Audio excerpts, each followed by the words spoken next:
계란 말아먹고 경제 말아먹고 나라를 통째로 말아먹게 생겼습니다. 윤석열 대통령은 지난해 8월 2일 낮 12시 7분, 12시 43분, 12시 57분 총 3차례 개인 휴대폰으로 이종석 국방부 장관에게 통화를 한 것으로 드러났습니다. 언론 보도에 따르면 첫 번째 통화는 해병대 수사단이 경북경찰청에 수사 자료가 입적된 시각으로부터 17분이 지난 시점이고 두 번째, 세 번째 통화 사이에 박정훈 대령 보직 해임이 통보된 시점이라고 합니다. 윤석열, 이종석 간의 통화 사실이 대대적으로 알려진 후 대통령실 고위 관계자는 통화할 당시 최상병 사건 관련 논의는 이루어지지 않았다는 입장을 밝혔다고 합니다. 정말 우연의 일치일까요? 윤석열 대통령과 이종석 장관과의 통화가 수사자료 회수와 박정훈 대령 보직 해임과 아무런 상관이 없을까요? 대통령실의 해명이 사실이라면 윤석열 대통령은 정말 억울하시겠습니다.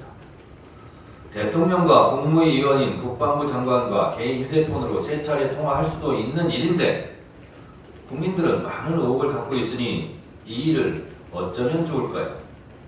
대통령의 억울함을 풀기 위해서라도 야당이 주장하는 특검을 받아들였어야죠. 특검을 거부하는 자가 범인이라는 억울함, 죄를 지었으니까 특검을 거부한다는 세간의 눈총을 특검 수용으로 푸셨어야죠. 특검을 통해 윤 대통령의 결백을 입증했어야 하는데 잠시 정무적 판단 미스로 이를 망쳤다면 다시 기회를 드리겠습니다. 최상병 특검법을 다시 통과시킬 테니 이번에는 거부권 행사하지 말고 수용하기 바랍니다.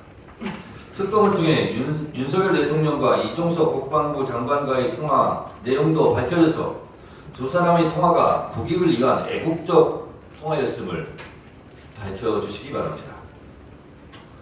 지나가는 소가 턱 빠지게 웃다가 기절 초풍할 우를 범하지 않길 바랍니다. 최상병 특검법의 제 의결이 무산되고 통과된 법 중 윤석열 대통령은 여야 합의 없이 통과시켰다며 민주유공자법 등 4개 법안을 거부했습니다. 그 4개 법안 중에는 국민의힘 소속 홍문표 의원이 대표 발의한 농업회의소 법안, 지속가능한 한우산업을 위한 지원 법안도 포함되어 있습니다. 농어민과 한우 농가가 뭔 죄입니까? 목욕물을 버리다 아이까지 버린다는 말은 들어봤어도 거부권을 행사하다 자신들 여당이 낸 법안까지 거부하는 희대의 코미디는 처음 봅니다. 국회법 정신은 여야 합의가 아니라 협의로 되어 있고 협의가 되면 좋겠지만 협의가 안 되면 다수결로 처리하라고 되어 있고 헌법 제49조도 국회 의사결정은 다수결로 하라고 되어 있습니다. 여야 합의 없는 법안은 모조리 대통령 거부권을 행사한다면 지금까지 14번인데 앞으로 140번, 1400번 대통령 거부권 행사를 보게 될지도 모르겠습니다. 명확한 삼권분립, 헌법 정신 위배고 국민에 대한 항명입니다. 윤석열 대통령은 국민 명령에 대한 항명수계입니까? 여야 합의가 있어야만 법 통과를 수용한다는 것은 총선 불복입니다. 총선 때 한 표라도 한 석이라도 더 얻기 위해 여야가 피 튀기는 경쟁을 하는 것은 다수결 원칙 때문에 그렇습니다. 헌법, 국회법에서 정한 다수결 원칙을 부정한다면 굳이 총선을 치를 필요가 없습니다. 소수 정당이 돼도 합의해야만 법이 통과된다면 뭐하러 총선을 치릅니까? 가위바위보 해서 150대 150으로 여야 동수로 의석을 나눠 가지면 되지 않습니까? 대통령 선거도 굳이 할 필요 없습니다. 여야가 순번대로 돌아가면서 하면 되지 않겠습니까? 윤석열 대통령은 여야 합의로 뽑히지 않았는데 국회는 왜 여야 합의로만 법안 통과를 해야 합니까? 왜 이렇게 강자를 놓습니까? 국회 개원은 법대로 할 텐데 국회 개원은 대통령 거부권이 없어서 참 다행입니다. 국회 개원은 다수결 원칙으로 하루빨리 열어야 합니다. 박찬대 원내대표가 잘 해주시리라 믿습니다. 헌법 민주주의 근간을 부정하는 반헌법 반민주적 거부권 행태는 곧 국민적 저항과 국민적 심판을 면치 어려울 것입니다. 일본 초계기의 한국 영공 침범 행위에 대해 일본 사과 없이 5년 만에 봉합되었다고 합니다.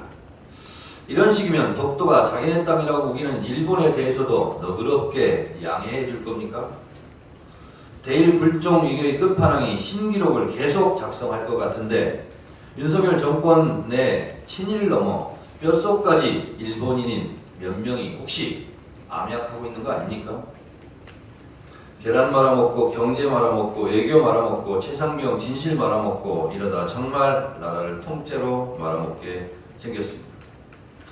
이 나라의 주인인 국민들이 들고 일어날 때가 점점 다가오고 있습니다. 정권과 국민이 싸우면 결국 국민이 이깁니다.